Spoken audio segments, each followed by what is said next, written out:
Hello दोस्तों। आज फिर हाजिर हूँ मैं आपके सामने एक नई पेशकश, एक नई कहानी के साथ। अ, उम्मीद करता हूँ कि उम्मीद ही नहीं बल्कि मुझे यकीन है कि आप सभी अपनी अपनी जगह पे बहुत अच्छे से होंगे, स्वस्थ होंगे, मस्त होंगे। और आइंदा भी ये कामना करता हूँ कि आप हमेशा हंसते रहें, मुस्कुराते रहें। और आज मेरी जो संजीव की डायरी है उसी के सिलसिले को आगे बढ़ाते हुए मैं एक नई कहानी लेकर के आपके सामने हाजिर हुआ हूँ। तो उम्मीद करता हूँ कि आपको पसंद आएगी, और अगर आपको पसंद आए तो मुझे इंटीमेट ज़रूर कीजिएगा। कहानी का जो शीर्षक है उसका नाम है उम्मीद। दोस्तों, किसी शहर की एक पॉश कॉलोनी में एक अमीर सेठ रहा करते थे। कॉलोनी के सबसे अमीर लोगों में उनका नाम शुमार था। कड़कड़ाती ठंड का मौसम था। सेठ जी शाम को किसी काम के लिए घर से बाहर निकलते हैं। इतनी ठंड में रात को घर वापस आते समय सेठ जी की नजर एक गरीब आदमी पर पड़ी। सेठ जी ने कार से उतरकर देखा कि उनकी महल नुमा कोठी के मुख्य द्वार के पास फुटपाथ पे ये आदमी बैठा हुआ है।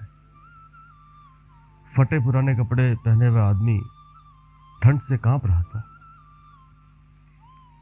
इतनी ठंड में उस आदमी को बिना गर्म कपड़ों के देखकर सेठ जी हैरान और थोड़ा सा परेशान हो जाते हैं। सेठ जी उस आदमी के पास जाते हैं कार से उतरकर, और उनसे पूछते हैं कि क्या तुम्हें ठंड नहीं लग रही है? वो गरीब आदमी लंबी सी सांस लेते हुए लाचार सी आवाज में जवाब देता है कि ये लग तो रही है साहब, पर क्या करूं, मेरे पास पहनने के लिए गर्म कपड़े हैं ही नहीं साहब। इतने सालों से मैं कड़कड़ाती ठंड में ऐसे ही बिना कपड़ों के ही रहता हूं। उस आदमी ने सेठ से यह भी कहा कि साहब जी, ईश्वर मुझे इतनी शक्ति दे देते हैं कि मैं ऐसी ठंड सह पाऊं और जी पाऊं। ये सब सुनकर सेठ को इस गरीब आदमी पर दया आ जाती है। सेठ जी उस आदमी को कहते हैं कि एक काम करो, तुम यहीं रुको, मैं अंदर जाकर तुम्हारे लिए कुछ गर्म कपड़े भिजवाता हूँ।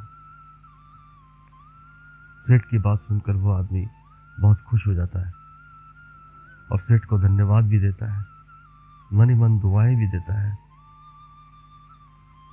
उस आदमी को ऐसा बोलकर, आश्वासन देकर सेठ अपने घर में चले जाते हैं, और अंदर जाकर सेठ जी बाकी के दूसरे कामों में, परिवार में मसरूफ हो जाते हैं, और उस आदमी के लिए गर्म कपड़े भिजवाना वो भूल जाते हैं। अगली सुबह सेठ जी के घर में काम करने वाला एक नौकर सेठ जी को बताता है कि साहब, बाहर एक व्यक्ति मृत पड़ा है, एक लाश पड़ी है बाहर, घर के बाहर। सेठ जी बाहर जाते हैं और उसी गरीब आदमी की लाश देखकर चौंक जाते हैं, और उन्हें रात का वो वाकया अब याद आता है।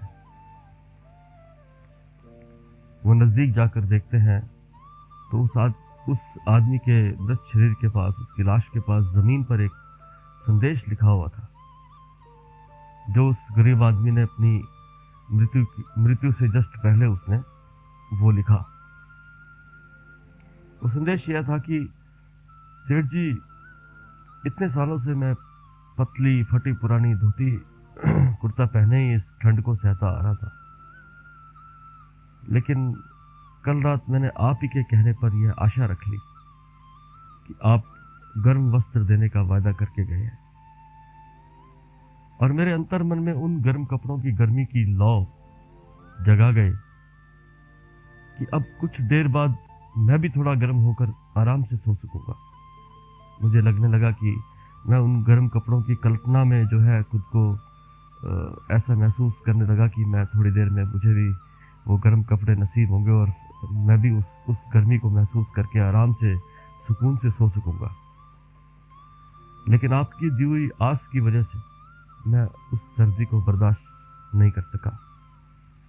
और उसे बर्दाश्त ना कर सकने की वजह से हमेशा की नींद सोने को मजबूर हो गया। आपकी दी हुई एक उम्मीद की लौ ने आज मेरी जान ले ली साहब। आपसे निवेदन है कि इस तरह की दी हुई उम्मीद आइंदा कभी मेरे जैसे किसी और की जान का कारण ना बन जाए। तो दोस्तों, हमें कभी किसी को ऐसी उम्मीद या तो बंधानी नहीं चाहिए, ऐसा कोई वायदा करना नहीं चाहिए जिसे हम पूरा ना कर सके।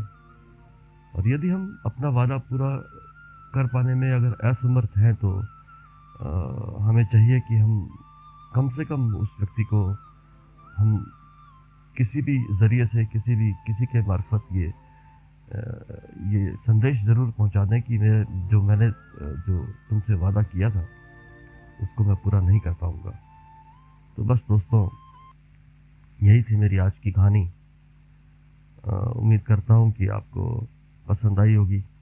आपके दिल को अगर कहीं इस कहानी ने कहीं टच किया है तो मुझे सूचित ज़रूर कीजिएगा।